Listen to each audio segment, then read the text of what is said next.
My name is Pamela Freeland. I'm an associate in Waitman's litigation team. I'm joined by Alex Marler, a partner within the team. The debate as to whether losses arising from COVID-19 and the measures taken to tackle its spread will or should be covered by certain business interruption policies has taken centre stage in recent weeks. That debate is set to continue, the FCA having announced on the 30th of April that it intends to identify and pursue a number of test cases on specific BI policy clauses, the aims being to provide clarity on the application and interpretation of those clauses as soon as possible and to resolve uncertainty for insureds and insurers. The issues to be addressed by those test cases is not yet confirmed, the FCA having sought input from a small number of firms about whether they are declining or intend to decline BI claims. The response deadline was 15th of May 2012. Input has also been sought from policyholders. Based on the information received, the FCA will decide the nature and scope of the test cases it will pursue.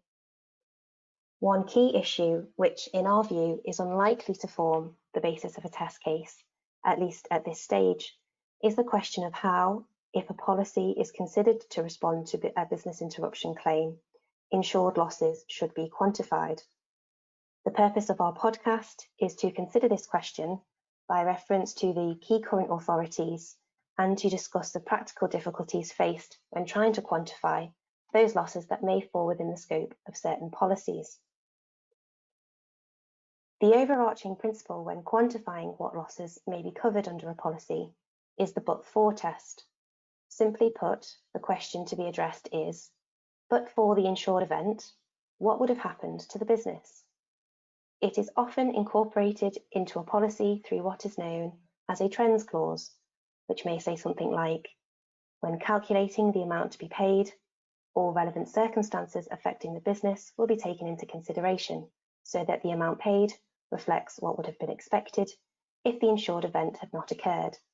The concept sounds quite simple, but it is fiendishly difficult to apply in practice. Thanks, Pamela. I'm now going to outline two of the key cases on how a trends clause should be interpreted and how it operates in practice to determine how much, if any, of a policyholder's loss is actually to be covered.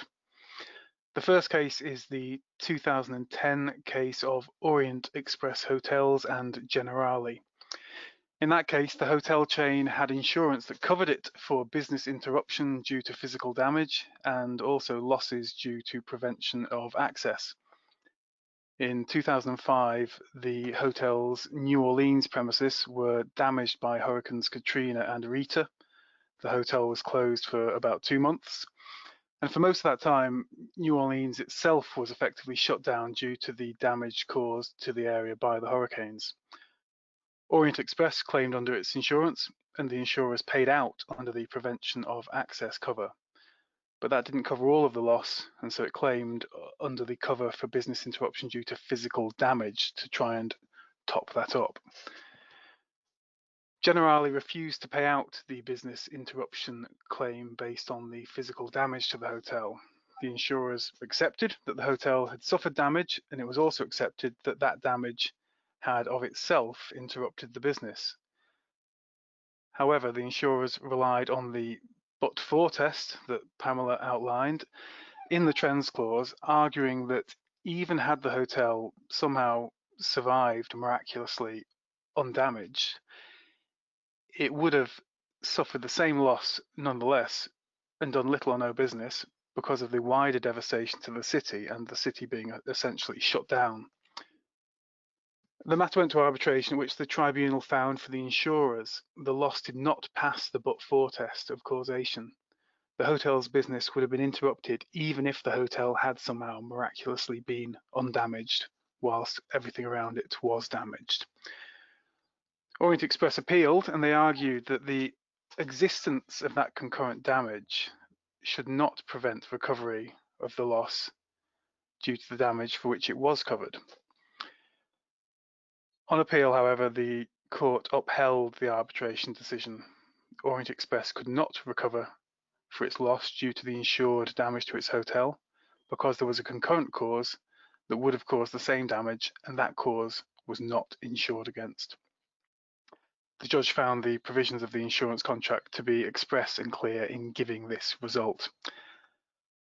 And we can see that in various ways that logic could bite in claims for losses under the current COVID-19 pandemic and the lockdown. If a business is insured for a specific peril unrelated to the pandemic, and that peril occurs and causes a loss, but the business is not covered for COVID-19 related losses that then overtake the situation, the business may find that it fails the but-for test in relation to the loss that it is in principle insured for, and the policy may pay out nothing. Similarly, if the business has cover for some consequences of the pandemic but not others, and where the loss might be caused by both, again, the business may not get anything even for the loss caused by the insured event because it is overlapped by uninsured matters. Another important decision on quantifying what loss is covered where something other than an insured event has also affected a business, again involves a hotel. That case is the New World Harbourview Hotel Company Limited and ACE Insurance. Comes from the Hong Kong Court of Final Appeal and arises from the 2003 SARS outbreak. That case deals with a couple of important points in terms of, firstly, the trigger for BI policies that do cover disease, and secondly, what baseline is to be used in assessing what loss is to be covered. New World Harbourview Hotel had insurance that covered it for business interruption due to notifiable diseases. In 2003, there was an outbreak of SARS, which arose in China and spread. In due course, it was classified as a notifiable disease, which is to say that it was added to the list of diseases which by law had to be notified to the relevant authorities. Already by that point, however, the disease had been at large for around 6 weeks and the hotel's business had already suffered before that point. So the first point that arose was whether the hotel was covered for its losses in that earlier period, after the outbreak of the disease, but before it was classified as a notifiable disease. The hotel naturally contended that it should be, and we can see the logic to that. It was one and the same disease when it first broke out and when it came to be classified. It's simply taken the authorities a little time to catch it up and put it on the list. But the court didn't accept that argument. There was only cover for losses suffered from the date on which the disease became a notifiable one. That was the specific peril insured against, and the wording was clear. Until it was put on the list, it was not a notifiable disease for which there was cover. This then gave rise to a second question. The losses due to the interruption to the business from the time that the disease had become notifiable were covered. But what were those losses to be based on? Trends clauses in BI policies require a standard revenue to be established against which to compare the revenue after the interruption occurs. So in establishing that standard revenue, should the hotel's fortunes after the disease became notifiable be compared against its fortunes before the outbreak of the disease at all, or against its fortunes after the outbreak, but before the disease became notifiable? And again, of course, the hotel argued for the former. It argued that the proper comparison was with the business's performance when things were normal, i.e. were going well, not when they'd already started to drop off due to this outbreak. The insurers argued that that was the wrong interpretation and approach. The insured peril was not disease per se, but again was specifically a notifiable disease. As such, the proper comparison was with how the business had performed up until the point that the disease became notifiable. And again, the court accepted the insurer's argument. Thus, because the hotel had suffered a drop-off in its trade in the weeks after the SARS outbreak but before SARS became notifiable, this produced a standard revenue that was lower than it would have otherwise been, which of course meant that the insured loss of revenue was lower. So again, the key point on these two findings in the New World Harbourview case is that only losses arising from the specific insured perils are covered, not whatever the consequences of the wider catastrophe or outbreak or other event might be. And the implications for the current COVID-19 situation are again potentially significant. The cover that is in fact available will of course depend on the wording of the given policy and the specifics of the policyholder's business and the interruption it suffers. But imagine a business that is in the fortunate position of having BI cover that does respond to, say, interruption to its business due to government shutdown. So far, so good for that policyholder. But if the business had started to suffer the effects of the pandemic more generally before the lockdown, say people were staying away from the business or that social distancing guidelines were reducing how many people it could serve or how much it could sell, firstly, the business is going to be covered for its losses only from the date of the formal lockdown, if that's what the policy says is the insured peril. And secondly, in assessing what loss it suffers from that date onwards, the reduced trade that it was already doing before the lockdown may be used in setting that baseline, in setting the standard revenue, meaning that the insured loss is less than the business might have hoped, that is being compared against not the normal operations in good times, but against the suppressed operations once the pandemic had begun, but the lockdown had not. I'll hand over to Pam now for another case. Yeah, thanks, Alex. The 2004 Court Appeal decision in IFP&C Insurance Limited and Silver Sea is difficult to reconcile with the decision in the Orient Express case you mentioned earlier. This case was about losses suffered by a cruise ship operator after 9/11. Amongst many other issues, the court decided that the losses were caused inextricably by both the travel warnings issued by the US government after the terrorist incident, which was insured, and the incident itself, which was not insured. In that case, it was held that the policy did not intend to exclude losses directly caused by the travel warnings just because those losses were also directly and concurrently caused by the terrorist incident itself. To effect such an exclusion, the court held that there would need to be a specific exclusion to do so. And this may add to the debate about whether general losses caused by lockdown measures should be recoverable in circumstances where the lockdown is not of itself an insured loss, but those losses are argued as being inextricably linked to an insured loss. With that and the authorities in mind, how will quantifying insured losses work in practice?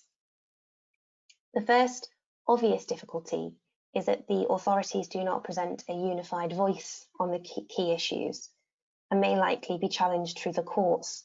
That will of course take time, meaning that interested parties may need to make decisions on how to proceed with an insured loss calculation without the benefit of further guidance from the court.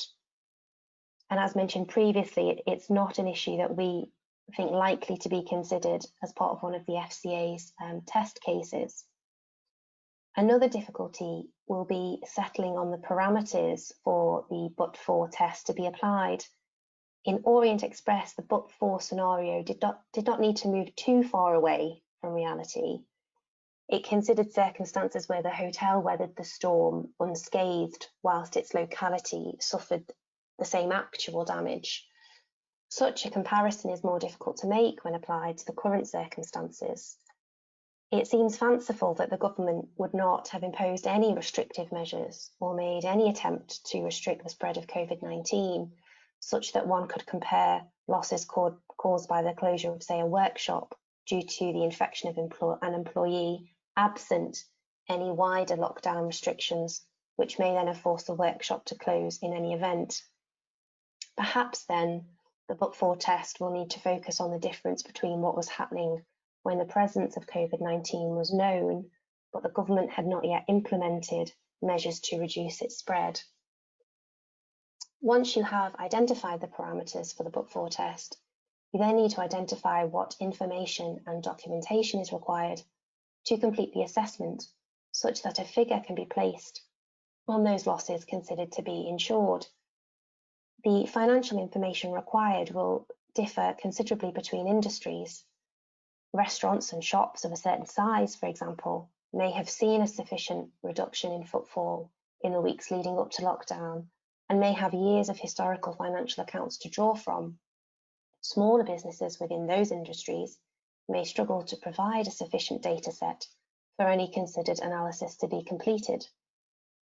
Those providing services which are paid for, say, annually or on a monthly basis, may struggle to provide a breakdown to complete this exercise. To address these issues, interested parties will have to work together, perhaps acknowledging that there may be no perfect formula and that compromise may be the key in finding a resolution that all can accept. Thanks, Pam. So we've run through some of the cases and the considerations in assessing insured losses under business interruption claims. And again, as Pam said at the top, the aim of the exercise and the basic principles are straightforward, but the application gets potentially very complex. In any given claim, a great deal will turn on the specific provisions of the policy and the specific circumstances to which they are to be applied. Again, as Pam mentions, the FCA is lining up test cases on key issues which it seems likely will deal with the question of whether BI policies will respond to the effects of the current COVID-19 pandemic and its consequent effects, including the lockdown. As well as that, we might also anticipate in due course challenge to the authorities on how losses are to be calculated under policies that do respond, given how much is going to hang on it for policyholders and for insurers. Thank you for listening. Do please get in touch if we can help on any of the issues we've discussed today.